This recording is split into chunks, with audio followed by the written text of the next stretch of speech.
Assalamualaikum warahmatullahi wabarakatuh.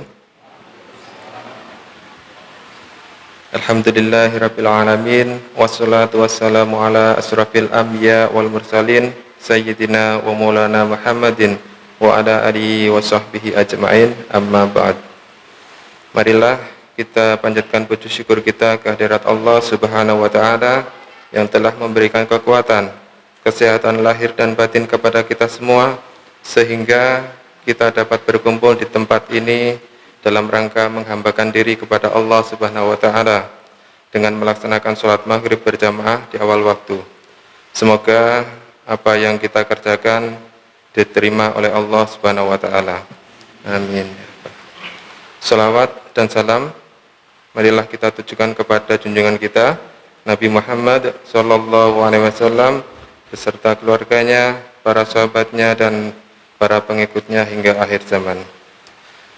Jamaah sholat maghrib yang dirahmati Allah Subhanahu wa taala, banyak perbincangan tentang penularan wabah penyakit COVID-19 ini yang saat ini sedang melanda Indonesia dan sebagian besar dunia.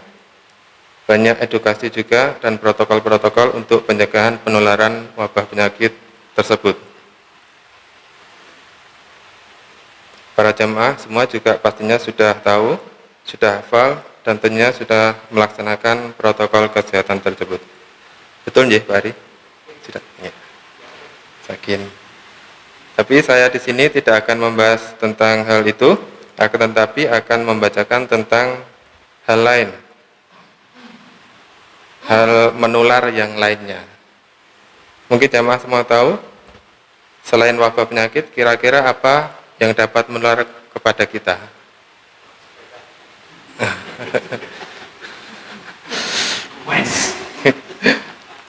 Salah satu hal yang dapat menular kepada kita adalah kebiasaan baik dan kebiasaan buruk dari teman atau sahabat kita. Kebiasaan baik atau buruk dari teman kita ini sangat berpengaruh sekali kepada kita. Banyak orang terjerumus ke dalam keburukan, kesesatan, karena pengaruh teman bergaul yang buruk. Namun juga tidak sedikit orang yang mendapat hidayah dan banyak kebaikan disebabkan bergaul dengan teman-teman yang soleh. Dalam sebuah hadis, Rasulullah Shallallahu Alaihi Wasallam menjelaskan tentang peran dan dampak seorang teman bagi kita. Dalam sabda beliau, Masalul jalisis solihi wal jalisis sawi kama salis sahibil miski wakiril haddati la ya'damuka min sahibil miski imma tastarihi au tajid riyah wakirul haddati yuhriku badanaka au thawbaka au tajid minhu rihan khabitha. Yang artinya, permisalan teman yang baik dan teman yang buruk ibarat seorang penjual minyak wangi dan seorang pandai besi. Penjual minyak wangi mungkin akan memberimu minyak wangi atau engkau bisa membeli minyak wangi darinya. Dan kalaupun tidak, engkau tetap mendapatkan bau harum darinya. Sedangkan pandai besi bisa jadi percikan apinya mengenai pakaianmu, dan kalaupun tidak, engkau tetap mendapatkan bau asap yang tidak sedap. Hadis riwayat Bukhari dan Muslim. Dalam hadis tersebut terkandung faedah, bergaul dengan teman baik akan mendapatkan dua kemungkinan. Yang kedua-duanya adalah baik. Kita akan menjadi baik, atau minimal kita akan memperoleh kebaikan dari yang dilakukan teman kita. Rasulullah Shallallahu Alaihi Wasallam memberikan permisalan pertemanan dengan dua contoh, yaitu penjual minyak wangi dan seorang pandai besi. Bergaul bersama dengan teman yang soleh akan mendapatkan banyak kebaikan, seperti penjual minyak wangi yang akan memberi manfaat bau harum minyak wangi. Bisa jadi kita membeli minyak wangi darinya dengan harga pertemanan misalnya. Bisa jadi kita malah diberi secara cuma-cuma, atau dengan mengunjunginya, minimal kita bisa mendapatkan bau harum minyak wangi tersebut dengan mencoba tester yang disediakan olehnya. Cocok nih Pak Ari? Semua untung ya. Oh, iya. Jamaah salat maghrib yang dirahmati Allah Subhanahu wa taala, sesungguhnya kebaikan yang akan diperoleh seseorang yang berteman dengan orang soleh lebih banyak dan lebih utama daripada harumnya aroma minyak wangi tersebut.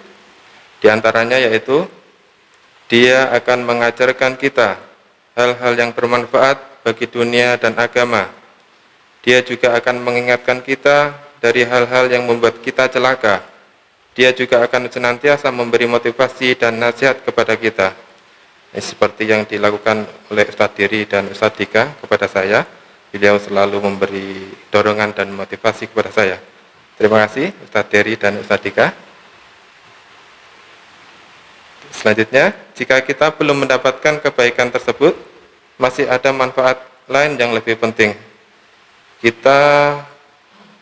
Minimal kita akan tercegah dari perbuatan-perbuatan yang buruk, karena teman yang soleh akan senantiasa menjaga diri dari maksiat dan mengajak kita untuk berlomba-lomba dalam kebaikan serta meninggalkan kejelekan. Sebaliknya, bergaul dengan teman yang buruk juga ada dua kemungkinan yang kedua-duanya juga buruk. Kita akan menjadi buruk karena terpengaruh perbuatan buruk dari teman kita, atau kita akan ikut memperoleh akibat dari keburukan yang dilakukan oleh teman kita. Oleh karena itu, sungguh merupakan nikmat Allah yang paling besar bagi seorang hamba yang beriman, yaitu Allah memberinya taufik berupa teman yang baik. Sebaliknya, hukuman bagi hamba adalah Allah mengujinya dengan teman yang buruk. Jangan sampai kita menyesal pada hari kiamat nanti karena pengaruh teman yang jelek hingga kita tergelincir dari jalan kebenaran dan terjerumus dalam kemaksiatan. Semoga Allah Ta'ala senantiasa menjaga kita dan keluarga kita dari pengaruh teman-teman yang buruk dan mengumpulkan kita bersama teman-teman yang baik. Jamaah salat maghrib yang dirahmati Allah Subhanahu wa Ta'ala, sungguh apa yang saya sampaikan adalah motivasi dan nasihat bagi diri kami pribadi, dan semoga bermanfaat bagi para jamaah semua. Banyak kurang dan hilaf saya mohon maaf yang sebesar-besarnya.